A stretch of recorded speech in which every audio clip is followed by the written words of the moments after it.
Madame Dick, je connais Madame Dick il y a un peu longtemps, elle était très engagée sur le plan politique. Elle avait des posts vraiment sur Facebook, des vidéos qui vraiment étaient engagées. Mais depuis un certain temps, je sens qu'elle est de moins en moins sur le plan politique, mais elle est encore maintenant penchée dans le domaine du christianisme. Maintenant, elle édifie avec les nouveaux postes qu'elle a. Alors nous voulons savoir qu'est-ce qui s'est passé, quelle est cette transformation qui a eu lieu à Madame Dick. Madame Dick, qu'est-ce qui vous amène maintenant à vous désengager du côté politique et vous engager du côté de Christ? Ok, on va d'abord prier. Amen. Père, nous te confions ce moment que nous pensons va édifier ceux qui vont voir, qui vont suivre. À toi c'est la gloire, nous le faisons pour toi au nom de Jésus. Amen. Merci Delphine. Qu'est-ce qui se passe? La Bible déclare dans le livre des Psaumes 107, au verset 20, il envoya sa parole et sa parole est délivrée. Amen. J'ai reçu la parole de Dieu et elle m'a délivré de l'angoisse que j'avais de l'oppression de mon pays, de l'angoisse que j'avais de voir quelqu'un que je ne sentais pas, que je ne voulais pas, moi, ma volonté, non pas celle de Dieu. Et cette parole est la suivante, Romains 13, versets 1 à 2. Yes. Romains 13, nous allons lire, parce que j'aime beaucoup. Romains 13, versets 1 à 2 déclare ceci, que toute personne soit soumise aux autorités supérieures, car il n'y a point d'autorité qui ne vienne de Dieu, et les autorités qui existent ont été instituées de Dieu. Verset 2. C'est pourquoi celui qui s'oppose à l'autorité résiste à l'ordre que Dieu a établi, et ceux qui résistent attireront une condamnation sur eux-mêmes. Ma soeur Delphine, voilà, tout est clair. Celui qui s'oppose à l'autorité. Moi, je combattais la rébellion alors que j'étais dans la rébellion. Amen. Je combattais la rébellion parce que je ne voulais pas voir certaines personnes, mais j'étais en rébellion avec mon Créateur. Et cette parole, je ne l'acceptais pas. Plusieurs enseignements m'ont permis de l'accepter, mais je ne l'acceptais pas. Mais un jour, il envoya sa parole à travers son serviteur. Et c'était le temps de Dieu. Il envoya sa parole. J'ai reçu cette parole. Elle est rentrée en moi. Elle est rentrée dans ma moelle épinière. Et j'ai dit, mais attends, il y a quelque chose qui se passe. Donc, tout ce que je fais là, je me suis opposé à Dieu. Et c'est pour mon Dieu que je fais ça. En tant que chrétien, je n'ai pas d'opinion à donner. Il y a une seule chose à faire, c'est de fléchir les genoux. Et demander que Dieu nous envoie celui que lui, il voudra. Celui qui va faire sa volonté. Celui parmi les juges, comme dans le livre des juges. Quand le peuple d'Israël criait à lui, il envoyait un juge. Et celui qui faisait, qui marchait dans sa volonté. C'est ça. Et en plus, je devais prier pour que la volonté de Dieu se fasse établir dans la vie de ses autorités, de ceux-là même que je refusais de respecter. Donc voilà. J'ai une autre question. Ma seconde question est ceci. Comme maintenant que tu te désengages du côté politique, puisque tu étais leader politique à ce moment-là, ta voix était beaucoup entendue. Il y avait beaucoup de gens qui te suivaient et qui t'écoutaient. Maintenant que tu as vu la vérité de Dieu et que tu veux marcher selon la parole de Dieu, qu'est-ce que tu dois faire maintenant pour dire à ces gens-là que c'est... Maintenant, là, tu n'es plus de ce côté, mais tu es de ce côté. Qu'est-ce que tu dois faire pour les motiver à ce qu'ils, eux aussi, ils aient la même vision que toi, pour ne pas qu'ils arrivent, continuer toujours à condamner, à blâmer, mais de se tourner vers Dieu. En tant que leader, qu'est-ce que tu vas faire maintenant? Voilà, donc la question était de savoir quel conseil je peux donner ou bien qu'est-ce que je fais. Je vais lire cette écriture qui déclare dans Éphésiens 4, verset 29, parce que je l'ai dit d'entrée, j'ai dit, c'est la parole que j'ai reçue. C'est ça qui a bouilli en moi et qui m'amène où je suis. Donc Éphésiens 4, 29 déclare qu'il ne sorte de votre bouche aucune parole mauvaise, mais s'il y a lieu, quelques bonnes paroles qui servent à l'édification et communiquent une grâce à ceux qui l'entendent. Voilà.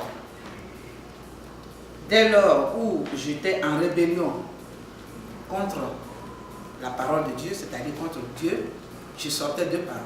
Et j'entendais des gens qui me disaient, oui, elle a deux personnalités. Je ne dois pas avoir deux personnalités. Un chrétien, une personne ne doit pas avoir deux personnalités. Un chrétien, surtout. Tu ne dois pas avoir deux personnalités. Ta personnalité est celle de Christ, la parole de Dieu. Donc, j'ai décidé de ne plus sortir de mauvaises paroles de ma bouche. J'ai décidé de me soumettre à la parole de Dieu par rapport aux autorités.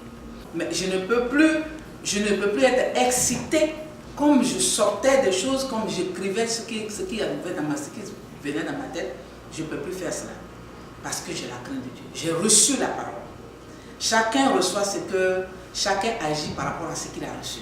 En tant que chrétien, chers frères, chères sœurs, vous qui me suivez, si vous avez vraiment reçu le Seigneur comme sauveur, vous avez reçu Dieu, la parole comme Christ comme Seigneur et sauveur personnel, vous devez marcher, vous devez vous conformer. Il y a quelque chose qui va se passer.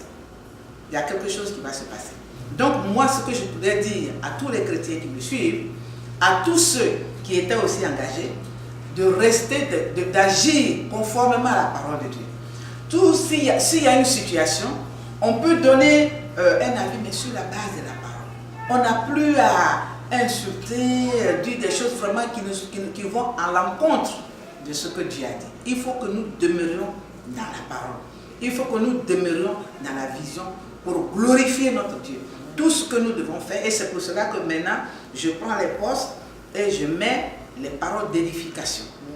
Les paroles d'édification, ça peut être comme un avis, c'est-à-dire je donne un avis, mais c'est un avis d'édification. Ce n'est plus un avis guerrier, parce que j'avais des paroles guerrières dans ma bouche, ça il faut le reconnaître, mais j'ai béni le nom du Seigneur qui m'a délivré de ça, et c'est pour ça que je dis, j'ai reçu la parole, et cette parole m'a délivré. Aujourd'hui, les paroles guerrières sont bannies. Les paroles guerrières sont vraiment bannies. Et je prie encore le Seigneur de ce que ça soit banni à jamais. Et que son nom soit glorifié. Il y a longtemps qu'il me poursuivait pour ça. Et j'ai reçu cette parole, je me conforme. Donc, en résumé, il faut que tout chrétien agisse, parle, se comporte conformément pour glorifier son Dieu. Amen. Nous devons glorifier notre Seigneur. Amen. Merci Madame Dick, vous avez donné des réponses très pertinentes et on voit en vous vraiment la volonté de changer, de suivre Dieu. Mais maintenant, sur tes pages Facebook, il y a des milliers de personnes qui te suivent. Beaucoup sont chrétiens, beaucoup ne le sont pas. Et ta dernière réponse, elle est comme un appel que tu as fait. Donc je voudrais savoir, quel appel maintenant tu peux leur annoncer ou bien tu peux leur faire, parce que bientôt maintenant ils vont voir que tu n'as plus les mêmes postes que tu faisais et de moins en moins l'engagement politique commence à disparaître. Donc pour pouvoir amener à d'autres personnes à ne pas te passer, les gens disent beaucoup de choses. Ils vont t'envoyer des critiques, ils vont te dire des paroles vraiment qui ne sont pas plaisantes, parce qu'ils vont voir que tu ne suis plus. Tu n'es plus dans le même sens qu'eux. Donc, quel dernier appel que tu vas leur faire, afin que certains puissent comprendre. Et en tant qu'une dame de fer, ce qu'ils ont vu en toi, et qui a fait qu'aujourd'hui il y a un changement, d'autres aussi peuvent réfléchir à ça pour suivre la voie que tu as suivie. Quel dernier appel tu leur fais? Merci la sœur Delphine. Avant d'arriver à l'appel, je voudrais d'abord dire certaines choses. Dame de fer, je suis désormais dame de fer dans le Seigneur. Amen. Parce que je suis sortie d'une côte de l'homme. Une femme, elle est flexible. Donc, cette image, cette appellation, ce titre de dame de fer n'était pas bon pour moi. Amen. Parce que ça m'amenait à être fer même dans tous mes langages. Amen. Il y a toujours, la Bible déclare dans l'Ecclésiaste, il y a un temps pour tout sous ses cieux. Alléluia. Il y a un temps pour tout. Donc, dame de fer dans le Seigneur. Ça, c'est un. Mais à tous mes amis, j'en ai plus de 5000, j'en ai 5000 que je salue. Je salue leur amitié, je salue leur appréciation, je les salue, je les remercie. Mais ce que je pourrais dire, je ne peux pas supprimer. Je suis prête à accepter tout ce qui va venir. Les critiques font grandir. Les critiques amènent à s'améliorer. Au contraire, tu me connais, quand je faisais les émissions, j'étais toujours la première à demander qu'est-ce que tu penses? Parce que moi, j'aime beaucoup plus les critiques. Bon, il y a des critiques qui ne sont pas positives. Bon, ça, on ne peut rien changer. Je ne peux pas changer le monde. Les critiques sont toujours les bienvenues. Voilà. Et j'exhorterai les uns et les autres à me faire des critiques positives. Il faut jeûner, il faut veiller, il faut s'abstenir de tout, il faut rentrer dans une certaine vie, il faut essayer de te soustraire de beaucoup de choses. C'est encore plus difficile que de poster, d'écrire et puis choses. J'ai décidé, Dieu m'a amené à prendre cette voie, mener mon combat dans ce sens. Et c'est ce que Mardochée faisait. Mardochée, il était devant le roi, il a entendu qu'on voulait exterminer son peuple. Amen. Mais il n'a pas crié. Non. Il est allé voir sa nièce et dit, toi, si tu es dans la maison du roi, ce n'est pas pour manger et puis boire seulement, hein. C'est pour que tu sauves ton peuple. Fais quelque chose. Et qu'est-ce qu'elle a fait? Elle a demandé un temps de prière, de jeûne. Si Dieu a permis que je sois parmi ce milieu des résistants, hein, mais c'est pour que je puisse aujourd'hui amener les gens à prier. Parce que moi, je suis convaincu qu'aujourd'hui, et dans tout, parce que la Bible déclare qu'à l'Éternel le combat. C'est lui qui mène le combat. Qu'est-ce que l'on n'a pas fait? Mais aujourd'hui, je suis convaincu en moi-même, dans mon fort intérieur, que c'est Dieu seul qui mène le combat. Alléluia. Et je préfère me tourner vers ce Dieu. Amen. Donc,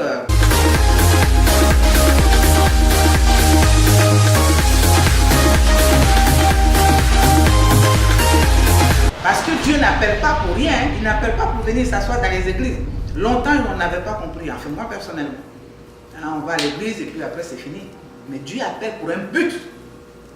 Il veut que tu fasses quelque chose. Il veut t'utiliser. Et ça ne sera pas du bonbon non plus. Amen. Ça ne sera pas du bonbon. Mais celui qui a permis que je reçoive et que j'accepte cette parole, de se soumettre aux autorités, que j'accepte cette parole, de ne sortir de ma bouche que des paroles qui édifient, mais celui-là va me soutenir. Amen. Donc, il n'y a pas de problème. Amen. Alors, l'appel, le dernier appel, c'est quoi? Je voudrais dire à tous mes amis, à tous mes frères et sœurs, ce sont mes frères et sœurs, que ceux qui m'aiment, ceux qui ne m'aiment pas, ceux que j'aime, ceux que je n'aime pas, aujourd'hui, là, nous nous aimons tous. Je les aime tous dans l'amour de Jésus-Christ. Et je leur demande. C'est mon vœu. J'ai même lancé des messages. Avant, j'avais exhorté qu'on puisse plus louer le Seigneur que de faire autre chose. Qu'on puisse plus prier que de faire autre chose. Bon, le combat, chacun reçoit. Amen. J'exhorte vraiment à nous tourner vers la prière. C'est Dieu qui peut changer tout. Amen. C'est lui qui délivre. C'est lui qui mène le combat. Amen. C'est lui qui peut tout. Amen. Tournons-nous vers lui. Alléluia. Et il fera le reste. Alléluia, c'est ça. Merci Madame Dick pour cet entretien vraiment pertinent, pour ces questions que vous avez répondu à bon cœur. Je pense que ce changement qui n'est pas de toi-même, mais qui est du pouvoir du Saint-Esprit, va vraiment édifier le peuple qui est derrière toi, en dehors même de ceux qui sont sur Facebook. Parce qu'ils vont partager à des gens même qui ne te connaissent pas. Et cela vraiment va aider beaucoup de personnes pour le royaume des cieux, pour lequel nous tous, nous sommes là. Parce que Jésus, il veut sauver les âmes. C'est pour cela qu'il est mort sur la croix. Alors, Madame Dick, la servante de Dieu, tu as bien répondu à toutes les questions, comme je le disais. Je voulais savoir si tu as un dernier mot, en fonction de tout ce que nous venons de dire. Oui, mon dernier mot, c'était d'abord rendre gloire à Dieu. Je veux remercier le Seigneur qui a permis que vraiment je reçoive sa parole. Ça n'a pas été facile, mais je bénis son nom. Parce que il vaut mieux marcher avec le Seigneur que de marcher contre le Seigneur. Amen. Ça, c'est une vérité biblique. Amen. Je sais que beaucoup seront déçus, mais qu'ils comprennent que Dieu appelle chacun. Chacun a sa destinée, chacun a sa voie. Et j'ai été appelé, non pas pour prêcher, mais j'ai été appelé à marcher autrement avec Dieu. Et je veux vraiment me soumettre. Parce que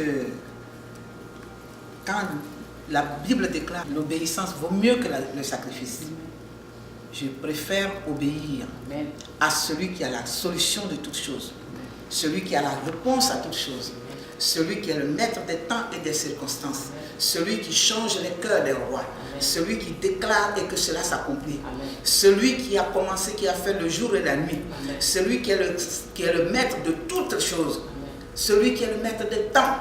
Je préfère me soumettre à lui. Alléluia. Et comme ça, je lui est agréable.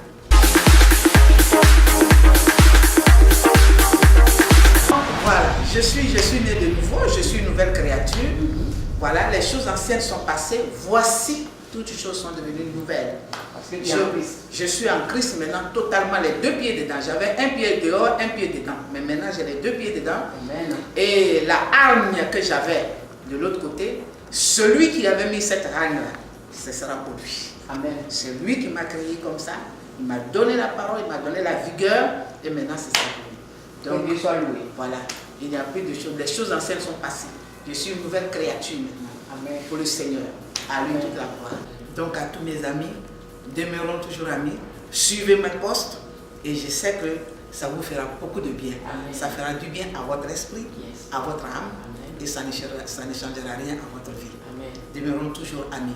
Que Dieu vous bénisse. Merci à toi. Et je voudrais remercier tous les serviteurs. Je voudrais commencer par mon papa légal, mon papa officiel, le pasteur Daniel Boulia. Cet homme a beaucoup fait pour moi. Paul a planté, Apollos a arrosé et Dieu a fait croire. Lui, il a planté. Le pasteur Rabé a arrosé. Amen.